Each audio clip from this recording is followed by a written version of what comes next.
वालेकुम, बिस्मिल्लाहिर्रहमानिर्रहीम। और आज का हमारा सेकंड लेक्चर है पाकिस्तान अफेयर्स की क्लास है ये, जिसमें हम फर्स्ट लेक्चर हमारा था, उसमें हमने जो हिस्ट्री पढ़ी थी मोहम्मद बिन कासिम से लेके 1206 तक, और महमूद गजनवी और शहाबुद्दीन गोरी वाला पीरियड हमने पढ़ा था। और वो पीरियड था बेसिकली 712 से लेकर 1206 तक। और अब ये जो सेकंड क्लास है, इसमें हम पढ़ेंगे दिल्ली सल्तनत, और ये पीरियड जो है वो 1206 से लेकर 1526 तक है। जो एमसीक्यूज आते हैं हिस्ट्री में हमेशा, वो किसी न किसी पर्सनालिटी, कोई ना कोई डेट आ जाती है, कोई जो रूलर है उसका रेन पूरा पीरियड आ जाता है कि फलां रूलर जो है वो उसकी रूलिंग पीरियड जो है वो कहाँ से कहाँ तक था, और या ये जो बादशाह थी उनमें से उनका जो है ना फर्स्ट रूलर कौन था, उनका लास्ट रूलर कौन था। तो लास्ट लेक्चर में हमने पढ़ा था 712 मोहम्मद बिन कासिम से, फिर हमने महमूद गजनवी पे आ गए हम कि वो किस डेट को आए, कितनी कितनी दफा उन्होंने हमला किया। उसके बाद शहाबुद्दीन गोरी, और जब लास्ट में हमने ये पढ़ा था कि शहाबुद्दीन गोरी का एक गुलाम था कुतुबुद्दीन ऐबक। जब शहाबुद्दीन गोरी का कोई जानशीन नहीं था और शहाबुद्दीन गोरी जब मर गया, तो उसके बाद कुतुबुद्दीन ऐबक ने जो जितना भी इंडिया का हिस्सा था जिस पे शहाबुद्दीन गोरी की हुकूमत थी, उस पे फिर उसका जो गुलाम था कुतुबुद्दीन ऐबक, उसने अपनी हुकूमत बना ली। तो 1206 से लेके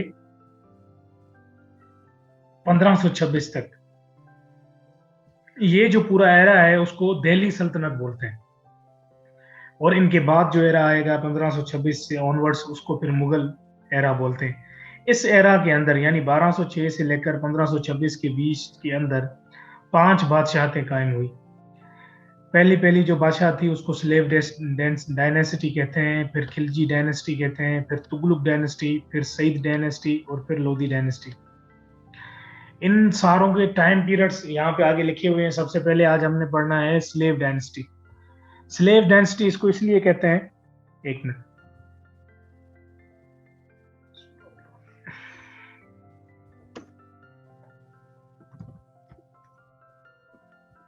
बाकी सबको वॉइस प्रॉब्लम, किसी और को वॉइस प्रॉब्लम आ रहा है या सिर्फ इनको ही है? तसवर, अगर आप बता सकते हैं, कैन यू हियर मी? आवाज आ रही है? ठीक है, माइक ऑफ कर दें। तो जैनब, लगता है आपका नेट का मसला है।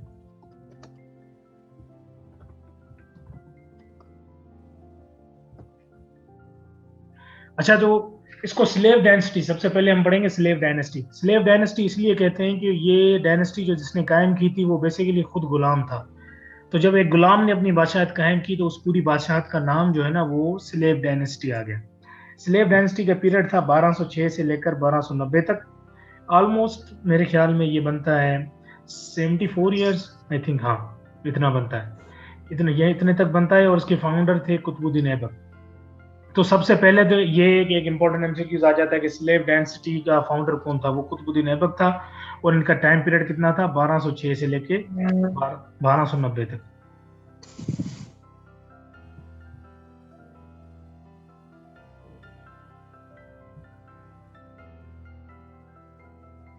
तो ये इनका टाइम पीरियड था। तो अब आगे चलते हैं। अच्छा, कभी कभी ये होता है कि जब हम हिस्ट्री ज्यादा पढ़ते हैं और करंट अफेयर्स पढ़ते हैं तो चीजें हमें याद नहीं रहती ना, तो उसके लिए हम नेमोनिक्स बना लेते हैं। नेमोनिक्स वो लफ्जों का एक, आप कैसे कहते हैं कि कॉम्बिनेशन होता है कि जिसमें हम चीज़ों को अटैच करके याद करते हैं। अगर आपको ये सीरीज अगर याद ना हो, पहले स्लेव डायनेस्टी, फिर खिलजी, फिर तुगलक, फिर सईद, फिर लोधी, तो आप ये जो लास्ट में मैंने एक सेंटेंस लिखा है इसको अब याद कर लें। Strong strong kingdoms towards strong lands. तो हर वर्ड का जो पहला लफ्ज है ना उससे एसोसिएट की हुई है ये सारी चीजें। Strong kingdoms towards strong lands. तो यहाँ पे देखिए, स्ट्रॉन्ग का एस से मुराद है स्लेव डायनेस्टी, किंगडम्स के के से मुराद है खिलजी डायनेस्टी, टूवर्ड्स के टी से मुराद है तुगलक डायनेस्टी, स्ट्रॉन्ग के एस से मुराद है सईद डायनेस्टी, और लैंड्स के एल से मुराद है लोधी डायनेस्टी। तो ये एक सेंटेंस है, ये आप लिख लें, और ये फाइल तो वैसे भी आपको शेयर हो जाएगी। तो आपको ये जो सीरीज है ये याद करने में बहुत आसानी होगी। अच्छा, कुछ ओवरव्यू लेते हैं इस पूरे पीरियड का, 1526 से लेकर और 1206 से लेकर 1526 तक। 5 Muslim dynasty ruled over Delhi for 320 years.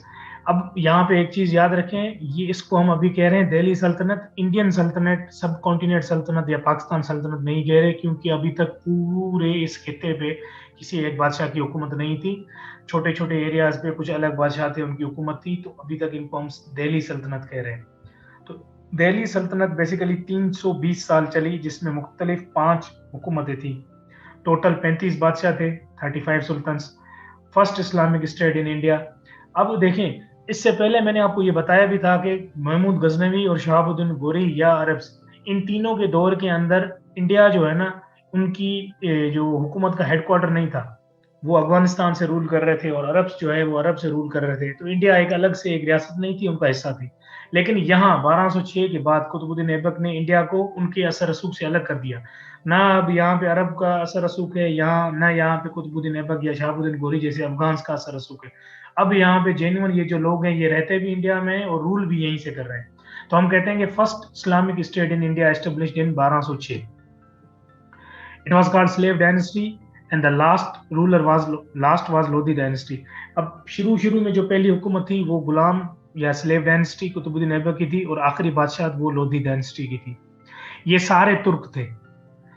जब हम बात करते हैं ना तुगलक, खिलजी, सईद, इन सारों की जो नस्ल थी पीछे से, ये तुर्क नस्ल के बादशाह थे। और दिल्ली सल्तनत के दौरान जो ऑफिशियल लैंग्वेज थी कोर्ट की, जैसे हमारे यहाँ अभी हम कहते हैं कि हमारी ऑफिशियल लैंग्वेज जो है वो उर्दू है, और जो नेशनल लैंग्वेज उर्दू है, और ऑफिशियल लैंग्वेज जो चलती है ऑफिस के अंदर उर्दू के साथ वो अंग्रेजी है। लेकिन उस दौर के अंदर पर्शियन जो थी, पर्शियन वो ऑफिशियल लैंग्वेज थी। और कुतुबुद्दीन ऐबक जो था वो एक स्लेव था, तुर्किश स्लेव, इसलिए उसको स्लेव डायनेस्टी भी कहा जाता है। तो अभी हम जो एमसीक्यूज पढ़ेंगे वो इस पीरियड से का पढ़ेंगे, 1206 से लेकर 1290 तक, जो स्लेव डायनेस्टी का जो टाइम पीरियड है। स्लेव डेंसिटी किसने कायम की? कुतुबुद्दीन ऐबक ने कायम की। कुतुबुद्दीन ऐबक के दौर के अंदर या स्लेव डेंसिटी के अंदर जितनी भी 5-6 चीजें हैं जिनसे एमसीक्यूज आ सकते हैं, बस हम वही पढ़ेंगे। डीप में हमें पढ़ने की जरूरत नहीं है, क्योंकि ये एमसीक्यूज के पेपर है। तो कुतुबुद्दीन ऐबक वो एक तुर्किश ओरिजिन था, तुर्किश नस्ल का था, और वो गुलाम था। वो मरा कैसे? वो घोड़े से फाल किया उसने, घोड़े से गिरकर मर गया। कुतुबुद्दीन ऐबक ने, ये एमसीक्यूज हमेशा आता है कि कुतुब मीनार किसने बनाया था? कुतुब मीनार कुतुबुद्दीन ऐबक ने बनाया था। और किसको इज्जत देने के लिए बनाया था, किसकी शान में बनाया था? ख्वाजा कुतुबुद्दीन बख्तियार, ये एक सूफी थे इनके दौर के अंदर। तो उनके एजाज में उन्होंने कुतुब मीनार बनाया था, और कुतुब मीनार दिल्ली के करीब है। उसके अलावा इन्होंने एक मस्जिद बनाई थी, कुव्वतुल इस्लाम मस्जिद, वो भी दिल्ली में मस्जिद है, ये भी एमसीक्यूज में आता है। और कुतुबुद्दीन ऐबक के बाद जो 4 मशहूर बादशाह थे वो थे शमसुद्दीन अल्तमश, गयासुद्दीन बलबन और रजिया सुल्ताना। ये एक एमसीक्यू जो बार बार रिपीट होता है कि पहली मुस्लिम खातून कौन थी सब कॉन्टिनेंट के अंदर बादशाह, जिन्होंने बादशाहत की और रूल किया, वो थी रजिया सुल्ताना। वो स्लेव डायनेस्टी से थी और कुतुबुद्दीन ऐबक की पोती थी वो। उसकी कुतुबुद्दीन ऐबक के बाद आया शमसुद्दीन अल्तमश, उसका टाइटल था जिले इलाही। ये भी एक एमसीक्यूज के तौर पे आता है कि जिले इलाही टाइटल किसका था, तो उसके अंदर कंफ्यूज ना होना, जिले इलाही जो टाइटल था वो अकबर बादशाह का भी था।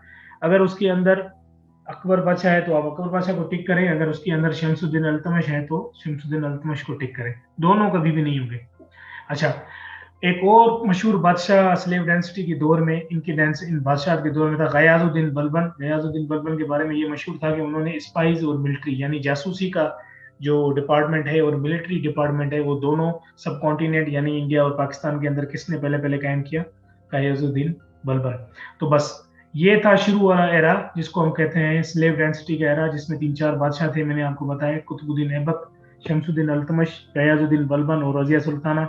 3-4 जो एमसीक्यूज यहाँ से आते हैं वो यही आते हैं कि मुस्लिम रूलर पहली खवातीन कौन थी? रजिया सुल्ताना थी। को अपना ये कुतुब मीनार किसने बनाया था? कुतुबुद्दीन ऐबक ने बनाया था। और ख्वाजा बख्तियार काकी कौन थे? वो एक सूफी थे जो इनके दौर के थे। और आपने क्या याद करना है? ये टाइम पीरियड याद करना है स्लेव डेंसिटी का, 1206 से लेकर 1290 तक। फाउंडर कौन थे? कुतुबुद्दीन ऐबक। बाकी जो इस टाइम पीरियड के अंदर जो इंपॉर्टेंट एमसीक्यूज थे वो यही थे। ठीक है, लेक्चर मिल जाएंगे। अच्छा, अब आते हैं नेक्स्ट डेंसिटी, नेक्स्ट एरा के अंदर। उसके बाद है खिलजी डेंसिटी।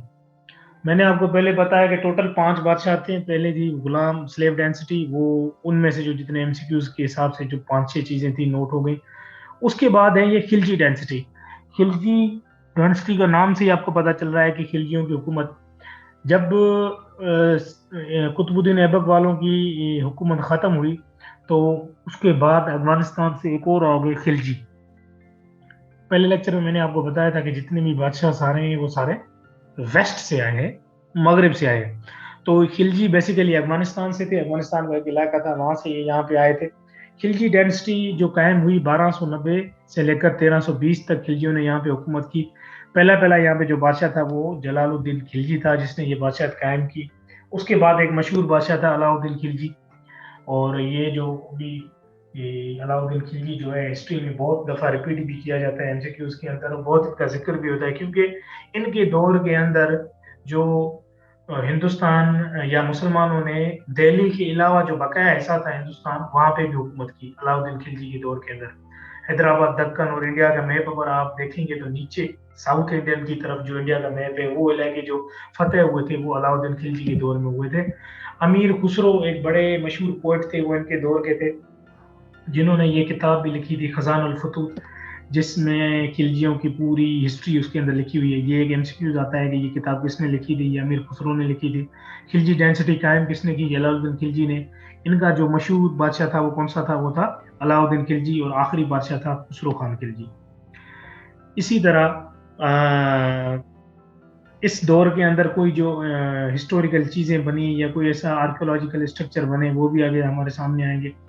तो अलाउद्दीन खिलजी ने सबसे ज्यादा हुकूमत की खिलजियों के दौर के अंदर, और अलाउद्दीन खिलजी के दौर के अंदर ही हिंदुस्तान का बकाया हिस्सा जो है वो मुसलमानों ने फतेह किया।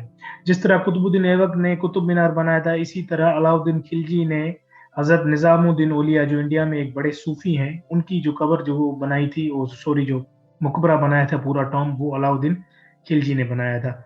अलाउद्दीन खिलजी ने कहा था कि बादशाह जरूरी नहीं है कि नस्ल दर नस्ल चलती रहे, बादशाह हमेशा उसको मिलेगी जो उसके काबिल होगा।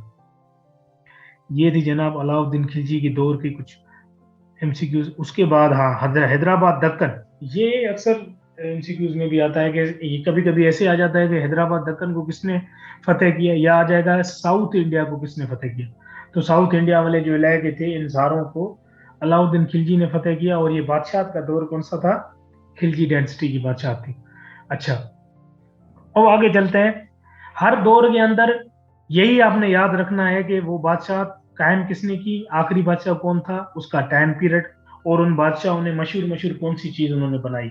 जैसे इन्होंने यहाँ पे क्या बनाया, हजरत निजामुद्दीन औलिया का दरगाह या टॉम पूरी है वो इन्होंने बनाया। और उसी दौर के अंदर कोई ऐसे शायर होंगे, कोई ऐसी पर्सनालिटी होगी, कोई ऐसा बुक होगा जिसमें उस दौर की हिस्ट्री लिखी हुई होगी, सिर्फ वही एमसीक्यूज में आएगा। और यहाँ पे आता है कि Shahnama was written by Firdausi. Firdausi एक बड़े हिस्टोरियन थे, उन्होंने शाहनामा लिखा था, और शाहनामा के अंदर खिलजी डेंसिटी की पूरी हिस्ट्री है। इस वजह से ये एमसीक्यूज इस बुलेट पॉइंट में अंदर लिखा गया है। और एक मशहूर पोइट थे अमीर खुसरो, तो जिसको पैरेट ऑफ इंडिया भी कहा जाता है। ये बहुत इंपॉर्टेंट एमसीक्यूज है कि who is called parrot of India, Amir Khusro is called parrot of India. तो ये तो हो गया खिलजी डायनेस्टी। उसके बाद आते हैं तुगलक डायनेस्टी। अब आप लोगों ने परेशान नहीं होना कि हम सिर्फ थोड़ा थोड़ा पढ़े हैं। मसला ये है कि अगर आप हिस्ट्री को डीप में पढ़ेंगे और पढ़ते जाएंगे तो फिर तो हिस्ट्री बहुत है। हर एक एरा जो है ना, वो 2-2 घंटे हर एक एरा पे आप बात करते रहेंगे। लेकिन जब हम एमसीक्यूज की तैयारी करते हो रहे हैं तो हमें स्मार्ट स्टडी करनी होती है, और बिल्कुल जो भी सिलेक्टेड चीजें आती हैं एमसीक्यूज में सिर्फ हमें वही पढ़नी है। जब हम डिस्क्रिप्टिव की तैयारी करेंगे, कोई डिस्क्रिप्टिव पेपर होगा इंडो पाक हिस्ट्री का, तो उसमें फिर ये चीजें थोड़ी डीप में चली जाती हैं। अच्छा, खिलजी डायनेस्टी के बाद कौन सी हुकूमत आई, तुगलक। अब तुगलक भी बेसिकली थे तो अफगान और तुर्क नस्ल के थे। तुगलक का टाइम पीरियड कौन सा था, एरा कौन सा, 1320 से लेकर 1414 तक यहाँ पे तुगलकों ने हुकूमत रही। गयाजुद्दीन तुगलक ने सबसे पहले ये बादशाहत कायम की। अच्छा, ये बादशाहतें कैसे कायम हो रही है, हमेशा जब एक बादशाहत कमजोर हो जाती है तो उसके जो राइवल हजरात होते हैं वो आके अपनी बादशाहत कायम कर देते हैं, और उनको उनसे लड़कर और उनको वहां से बाहर निकाल देते हैं। जैसे पहले पहले यहाँ पे स्लेव डेंसिटी कुतुबुद्दीन ऐबक वाले थे, लेकिन जब वो कमजोर हो गए तो फिर अफगानिस्तान से खिलजी आ गए, तो उन्होंने उनसे जंग की, उनको हरा के खुद बादशाहत कायम कर ली। इसी तरीके से जब खिलजी कमजोर हुए तो फिर तुगलक आ गए अफगानिस्तान से, तुर्क नस्ल के थे। फिर उन्होंने यहाँ पे तुगलकों से, खिलजियों से लड़ाई की और उनको बाहर निकाल दिया और खुद यहाँ पे हुकूमत कर दी। अच्छा, तुगलक डेंसिटी क्या है, बहुत इंपॉर्टेंट एमसीक्यूज यहाँ से भी आते हैं तुगलक डेंसिटी से।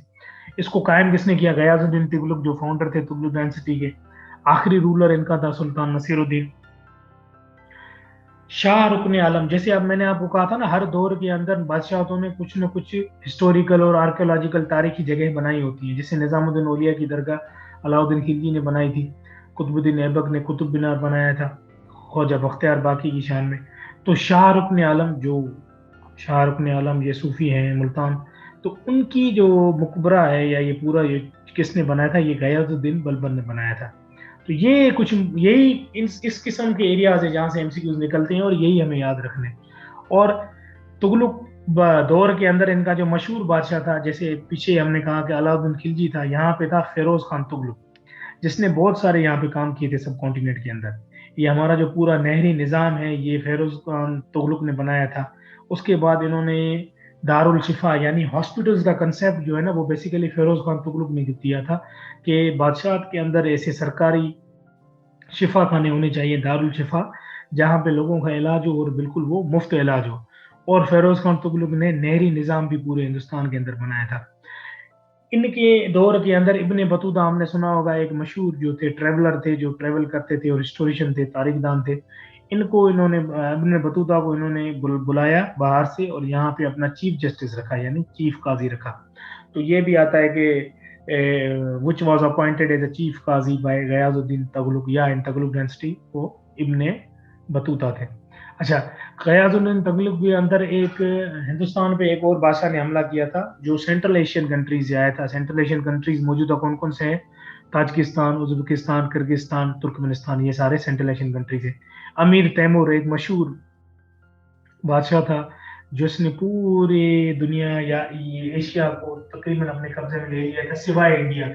तो अमीर तैमूर जिन्होंने हमला किया था हिंदुस्तान पे, वो तुगलक के दौर में किया था और 1378 में किया था।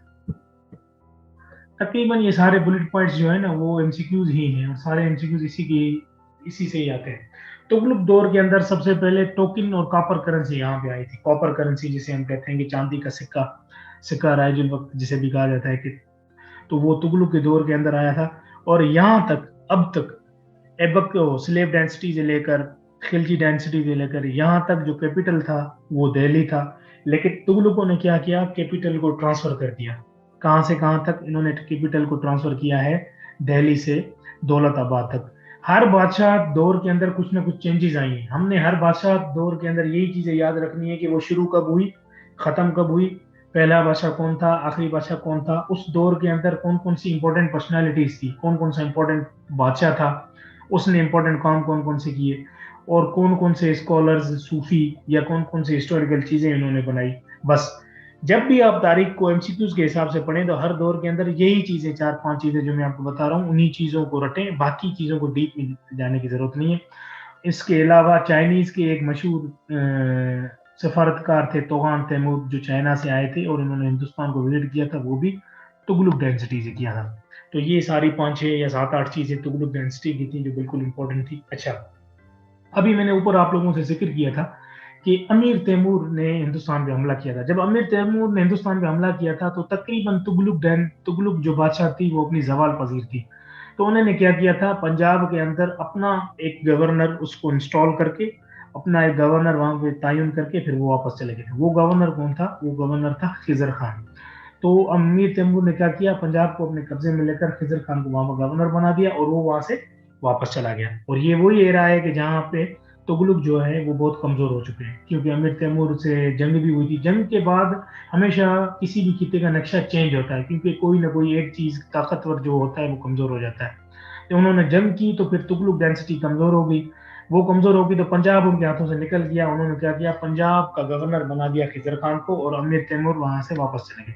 जब अमीर तैमूर यहाँ से वापस चले गए और तुगलक जो है वो कमजोर हो गए, तो पंजाब के गवर्नर होते खिजर खान, उन्होंने क्या कर दिया कि अपने आप को कहा कि हम जो है अमीर तैमूर से भी अलग हो रहे हैं, और तुगलकों से उन्होंने जंग लड़के अपनी एक अलग बादशाहत कायम की और तुगलकों को यहाँ से निकाल दिया, वो कमजोर हो गए।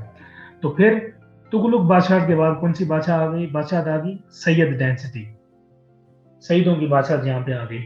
तो वो किसने कायम की? खिजर खान ने। मैंने आपको एक छोटा वाक्य बताया कि खिजर खान पहले पंजाब के गवर्नर थे, लेकिन बाद में उन्हें मौका देख के दिल्ली सल्तनत पे कब्जा कर लिया और अपनी बादशाह कायम कर ली। यहाँ पे देखिए ऊपर लिखा हुआ है invasion of Taimur in India was the cause of establishment of Sayyid dynasty. यहाँ पे ये कह रहा है कि जब तैमूर ने यहाँ पे इंडिया में हमला किया तो वही सबब बना कि सईद बादशाह यहाँ पे कायम हो गई, क्योंकि तुगलक तो कमजोर हो गए। पीछे वो खिजर खान को यहाँ पे एज ए गवर्नर छोड़ के उन्होंने फिर अपनी एक अलहदा इंडिपेंडेंट रियासत का ऐलान कर दिया। तो सैयद डायनेसिटी का टाइम पीरियड क्या था? 1414 से लेकर 1451 तक। बिल्कुल मेरे ख्याल में ये शॉर्ट पीरियड है, 28 से 30 साल। फर्स्ट रूलर इनके कौन थे? वो खिजर खान थे, जो बेसिकली गवर्नर उनको तैनात किया था अमीर तैमूर ने। आखिरी रूलर इनके थे अलाउद्दीन। ये बहुत कम अरसे तक ये बादशाह चली थी, और इनमें से यही आता है कि सैयद डायनेसिटी का वो एस्टेब्लिश किसने किया था, फाउंडर कौन था? तो वो था खिजर खान। और आखिरी बादशाह जो इनका था वो था अलाउद्दीन। और इनमें से ही एक मशहूर बादशाह था, ये आता है, ये भी एमसीक्यू में आता है कि कौन सा एक बादशाह था कि जिसको अपने कोर्ट में उसी के वजीरों ने मारा था? वो था मुबारक शाह। मुबारक शाह सईद डायनेसिटी से ताल्लुक रखता था, और उसको कोर्ट में उनके जो वजीर वगैरह थे, नोबल्स, उन्होंने मार दिया था। तो ये एक छोटा टाइम पीरियड था सईद डायनेसिटी का, 1414 से लेकर 1451 तक। अच्छा, दिल्ली सल्तनत की आखिरी जो बादशाह थी वो थी लोधी डायनेसिटी। अगेन मैं रिपीट कर रहा हूँ कि दिल्ली सल्तनत के अंदर बेसिकली 5 बादशाह थी। पहले आ गई कुतुबुद्दीन ऐबक, जिसको हम स्लेव डेंसिटी कहते हैं। वो कमजोर हुए तो फिर खिलजी आ गए, खिलजी कमजोर हुए तो फिर तुगलक आ गए, तुगलक कमजोर हुए तो फिर सईद डेंसिटी आ गए, जब सईद डेंसिटी भी कमजोर हो गए तो फिर लोधी डेंसिटी। एक बात आप जहन में रखिएगा कि जब भी एक बादशाह कमजोर होती है तो जो बादशाह उनको रिप्लेस आके करते हैं या दूसरे बादशाह जो उनके जगह आके लेते हैं, बेसिकली वो पहले उनके साथ ही होते हैं और मौका पाके वे फिर वो अपने आप को डोमिनेट कर लेते हैं। तो ये जनाब, जैसे मैंने आपको ऊपर कहा कि मुबारक शाह को उनकी कोर्ट के जो नोबल्स थे उन्होंने ही उनको अपने कोर्ट के अंदर, बादशाह के दरबार के अंदर, उनके लोगों ने उनको मार दिया था। तो तब लाहौर का एक सूबेदार था जो जिसका नाम था बेलोल लोधी। उसने देखा कि ये शाह तो बिल्कुल कमजोर हो गई और अपने लोगों ने उनको मार दिया। तो ये उनका ही आर्मी का जनरल था बेलोल लोधी, और उन्होंने मौका देख के फिर तख्त पे खुद कब्जा कर लिया। तो लोधी डेंसिटी, लोधी बेसिकली अफगानिस्तान से आया हुआ एक कबीला था, और जिसने ये बादशाह कायम की उसका नाम था बेलोल लोधी।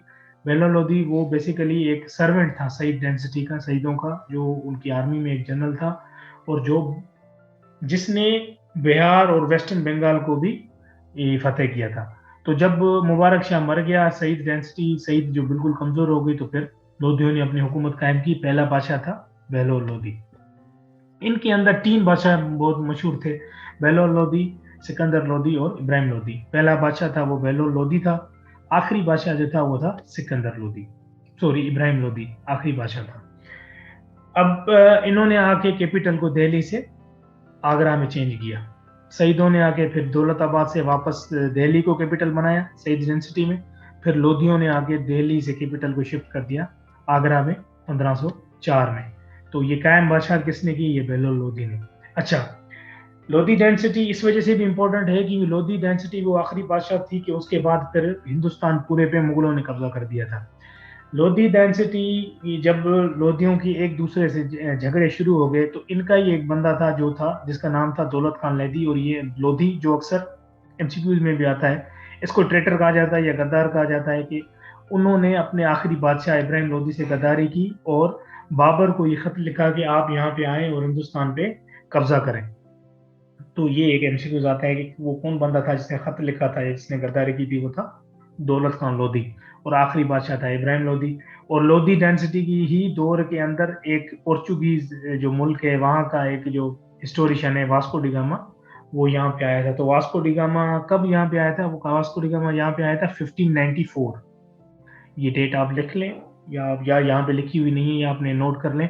1594 में वास्को डिगामा यहाँ पे सब कॉन्टिनेंट में आया था। और सब कॉन्टिनेंट में तब किसकी बादशाह थी? लोधियों की बादशाह थी। और लोधियों का आखिरी बादशाह कौन था? वो था इब्राहिम लोधी। अच्छा, एक मशहूर जंग है जो जिसके बाद हिंदुस्तान पे मुगलों ने कब्जा कर दिया था, वो जंग जिसका नाम है पानीपत की जंग। पानीपत की बेसिकली 3 जंगें हुई हैं, ठीक है ना। जो पहली जंग है वो उसको हम कहते हैं फर्स्ट बैटल ऑफ पानीपत, जो हुई थी 21 अप्रैल 1526 को। ये जंग किसके दरमियान हुई थी? इब्राहिम लोदी और बाबर के दरमियान। ये सारी चीजें एमसीक्यूज में इंपॉर्टेंट है। फर्स्ट बैटल ऑफ पानीपत किन के दरमियान हुई थी? बाबर और इब्राहिम लोदी के दरमियान। कब हुई थी? 21 अप्रैल 1526 में। पानीपत कहाँ है? पानीपत अभी मौजूदा इंडिया में है। और इस जंग के बाद क्या हुआ? इस जंग के बाद बाबर ने इब्राहिम लोदी को शिकस्त दे दी और 1526 में मुगल्स ने इंडिया पे आके कब्जा कर दिया और मुगलों की बादशाहत यहाँ से शुरू हुई। और एक लास्ट और इम्पोर्टेंट एमसीक्यूज यहाँ पे आता है कि कौन सा ऐसा वाहिद बादशाह था पूरे मुसलमानों की हुकूमत में, सब कॉन्टिनेंट में, जो जंग के मैदान में शहीद हो गया था या जंग के मैदान में लड़ते लड़ते मर गया था? वो था Ibrahim Lodi. The last ruler of Ibrahim Lodi, last ruler was Ibrahim Lodi, only ruler who died on battlefield. और किस जंग में ये मर गया था, ये शहीद हुआ था? जो भी आप कह लें, बैटल ऑफ पानीपत, पानीपत की जंग में ये मर गया था। और पानीपत की जंग किसके बीच में हुई थी? इब्राहिम लोदी और बाबर के बीच में हुई थी। और लोदियों की बादशाहत के अंदर वास्को डिगामा, जो पोर्चुगीज मुल्क से आया था, जो एक तारीखदान था, वो यहाँ पे आया था। तो ये आज का एरा हमने पढ़ा 1206 से लेकर 1526 तक। इनमें से ये डेट्स आपको याद रखनी है, ये सीरीज आपने याद रखनी है। ये पांच नाब, slave dynasty, Khilji dynasty, Tughlaq dynasty, Sayyid dynasty और लोधी डायनेस्टी। अगर आपको ये सीरीज याद नहीं होती तो आप ये सेंटेंस याद कर लें, strong kingdoms towards strong lands. हर वर्ड का जो पहला लफ्ज है उससे आप इसको एसोसिएट कर सकते हैं। उसके बाद आपने ये पीरियड याद रखना है, एरा याद रखना है कि 1226 1209 में। इससे एमसीक्यूज आते हैं, फलां जो बादशाह थे उसको फाउंडर कौन था? ये भी मैंने आपके लिख दिया है कि स्लेव डायनेस्टी का ऐबक था, खिलजियों का जलालुद्दीन था, तुगलक का गयाजुद्दीन, सईदों का खिजर खान और लोदी का बेलोल लोदी। मैं फिर से रिपीट कर रहा हूँ, हर टाइम पीरियड के अंदर हर बादशाह के हिस्ट्री की जब आपने पढ़नी है तो आपने एरा ऐसे याद करना है कि जैसे ये खिलजी डेंसिटी है, इसकी ये डेट्स याद करनी है, 1290 1320। और वो बादशाह कायम किसने की, उसका आखिरी बादशाह कौन सा था, उस दौर के अंदर कौन कौन सी मशहूर चीजें जो इन्होंने बनाई, आर्कियोलॉजिकल साइट्स जो इन्होंने कौन कौन सी बनाई, कोई मकबरा है, कोई मस्जिद है, कोई मीनार है। इन दौर के अंदर मशहूर शख्सियतें कौन सी थी? कोई आलिम हो सकता है, कोई चीफ काजी हो सकता है, कोई स्कॉलर हो सकता है, ये सारे लोग थे।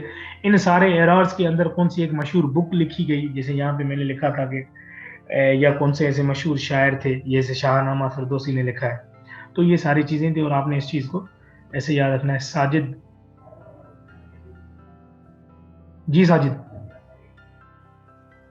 सर जैसे कि आपने वो ऊपर, मैं तो मिस हो गया था, वो अभी मैंने ज्वाइन किया है ग्रुप। तो सर ऊपर जो लिखा है अल्तुतमिश का जो टाइटल था वो जिले इलाही था। वो हमने कई जगह पे पढ़ा है तो उसका टाइटल वो बालबन का टाइटल था, जिले इलाही। जी जी, मैंने आपको बताया कि ये टाइटल दो तीन बादशाहों ने इस टाइटल को जो है ना वो अडॉप्ट किया था। अच्छा अच्छा, सॉरी, अच्छा सर। गलती है, ये शमसुद्दीन अल्तमश का ये नहीं था। शमसुद्दीन अल्तमश का टाइटल था लख बख्श और ये टाइटल था गयाजुद्दीन बलबर और बाद में अकबर बादशाह का टाइटल था। थैंक यू वेरी मच यार करेक्शन के लिए, थैंक यू। और अगर किसी को सवाल है तो आप बता दें। तो यहाँ तक ये सारी एराज हैं और इसको पढ़ना कैसे, याद कैसे करना है, वो मैंने आपको बता दिया है कि हर एरा के अंदर कौन कौन सी चीज़ें हैं। और ये फाइल आपको मिल जाएगी। अब नेक्स्ट क्लास में जो हम पढ़ेंगे वो पढ़ेंगे 1526 से ऑनवर्ड्स, जो हिस्ट्री है, जो मुगल हिस्ट्री है, यहाँ से नेक्स्ट फिर वो हम पढ़ेंगे।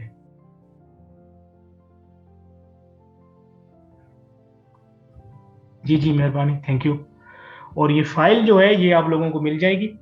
और इसके अंदर कोई क्वेश्चन है या इसके अलावा पिछली क्लास में या पाकिस्तान अफेयर से कोई भी आपका क्वेश्चन है कि इसको पढ़ें कैसे, हिस्ट्री को कैसे पढ़ें और कौन कौन सी चीजें, तो बेशक आप पूछ सकते हैं आप सब। जी जी, थैंक यू। कोई सवाल वगैरह है तो और कुछ तसवर? जी सर। कोई चीज पूछ लो अगर तुम्हें कोई समझ नहीं आ रही या पढ़ना आगे कैसे है। बाकी वो कल फिर दो क्लासेस होंगी क्योंकि वो थोड़ा पीछे हम रह गए हैं ना, तो वो चीजें कवर हो जाएंगी। ठीक है तसवर? कल संडे है सर। हाँ संडे है, लेकिन कोशिश करेंगे एक क्लास तो मैं करूंगा। ठीक है? चले ठीक है, बेहतर है। ठीक है, और कोई क्वेश्चन वगैरह है तो बता दो। और मैं इन इन पाकिस्तान अफेयर से रिलेटेड मैं एमसीक्यूज बना रहा हूँ और मैं जी जी। आप लोगों के या जितने भी दोस्त जैसे कनेक्टेड हैं उनको मैं एक जो जो लेक्चर्स हैं उन लेक्चर से ही एमसीक्यूज निकलेंगे और फिर वो एक दिन में आपको सरप्राइज टेस्ट यहीं पे ही स्क्रीन पे रखूंगा और यहीं पे आप लोगों ने हल करके फिर देनी है, ठीक है ना। तो आप इन सारों ठीक है चीजों को, फाइल्स को है ना याद रखें, ठीक है ना, ये ओके सर, थैंक यू। पढ़ना शुरू करें और याद रखें। और किसी का कोई सवाल वगैरह है तो बता दो। साजिद हुसैन, इंग्लिश की एक क्लास तो हो गई है, एक क्लास तो इंग्लिश की हो गई, अब नेक्स्ट सेशन जैसे ही शुरू होगा तो फिर आपको हम बता देंगे, ठीक है। और इसके बाद पाकिस्तान अफेयर्स की क्लासें खत्म होगी तो उसके बाद करंट अफेयर्स की क्लासेस हम शुरू करेंगे, जिसमें ज्योग्राफी वगैरह भी उसके अंदर होगी। तस्वर, हमारा तो मामला सेट है, अगर तुम जाना चाहते हो तो भले जाओ, क्लास अब खत्म। कहाँ सर, अभी कंटिन्यू करेंगे? नहीं, बस बाकी ये दूसरे दोस्तों से बातचीत होगी, क्लास यहीं पे खत्म है। If you want to leave you can leave. चले, थैंक यू सर, ओके। ठीक है, रिकॉर्डिंग में अपलोड कर दूंगा। किसी और ने कोई बात वगैरह करनी है तो फिर आप हैंड रेज कर दें, मैं ऑडियो खोल दूंगा। जी जी, पीडीएफ फाइल मिलेगी आपको।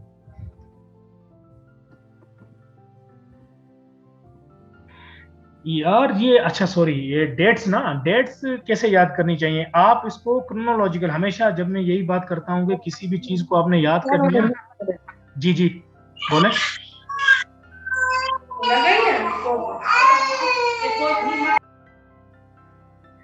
अच्छा, डेट्स हमेशा आपने कैसे याद करनी है, आप ऐसा करें, इसको क्रोनोलॉजिकल ऑर्डर में हमेशा हर चीजों को लिखा और याद करा करें। क्रोनोलॉजिकल ऑर्डर क्या होती है कि पहले क्या हुआ,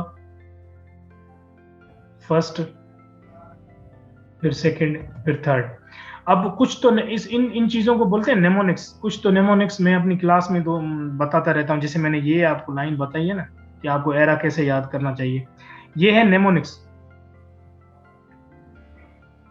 अगर इसको बोलते हैं नेमोनिक्स। अगर आपको कोई चीज याद नहीं होती ना, आप चीजों को एसोसिएट्स बनाते हैं। डेट्स याद करने के लिए आपने चीजों को क्रोनोलॉजिकल ऑर्डर में लेके चलना होता है कि पहले क्या हुआ, उसके बाद क्या हुआ, उसके बाद क्या हुआ। और तारीख, हिस्ट्री, और हिस्ट्री के एमसीक्यूज कभी भी ऐसे याद नहीं होती। हिस्ट्री अगर आपने याद करनी है तो आपको पहले तो उसकी पूरी एक सर, धड़ और बॉडी बनानी होगी कि चीज शुरू कहाँ से होती है और खत्म कहाँ से होती है, बिल्कुल एक ऑर्डर में उसको। फिर उसको एक कहानी की तरह बार बार उसको पढ़ना पड़ता है, वो कहानी आपके जहन में आ जाती है। उसके बाद आपने ऐसे नेमोनिक्स बनाने होते हैं कि जिन नेमोनिक्स के बाद, सॉरी, नेमोनिक्स बनाने होते हैं। जैसे यहाँ पे जो बने हुए नेमोनिक्स, ये ऐसे लाइन है ना, इसको नेमोनिक्स बोलते हैं। तो आपने ऐसी चीजें बनाकर उस चीजों को एसोसिएट करना है, उसके बाद ये चीजें आपके जहन में याद होंगी। और डेट्स याद करने के लिए कोई ऐसा फार्मूला नहीं है, ट्रिक यही है कि आप उसको क्रोनोलॉजिकल ऑर्डर में लेके चलें और फिर उसको बार बार एज ए कहानी की तरह उसको याद रखें।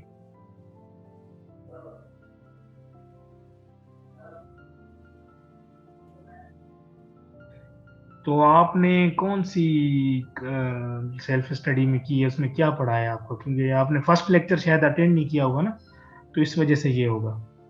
तो आप फर्स्ट लेक्चर की जो है ना मिल जाएगी लिंक भी, तो उसके साथ फिर आप इसको पढ़ेंगे ना तो आपको समझ में आएगा। हमारा फर्स्ट लेक्चर था जिसमें हमने अरब वाला पीरियड पढ़ा था, 712 से लेकर 1206 तक। उसके बाद ये दूसरा पीरियड हम पढ़ रहे हैं 1206 से 1526 तक। ये हम हिस्ट्री पढ़ रहे हैं कि तारीख पाकिस्तान अफेयर्स में जो हिस्ट्री के एमसीक्यूज आते हैं ना, वो इन एराज में से आते हैं, इन तारीख की जो टाइम पीरियड्स हैं वहां से आते हैं। साजिद,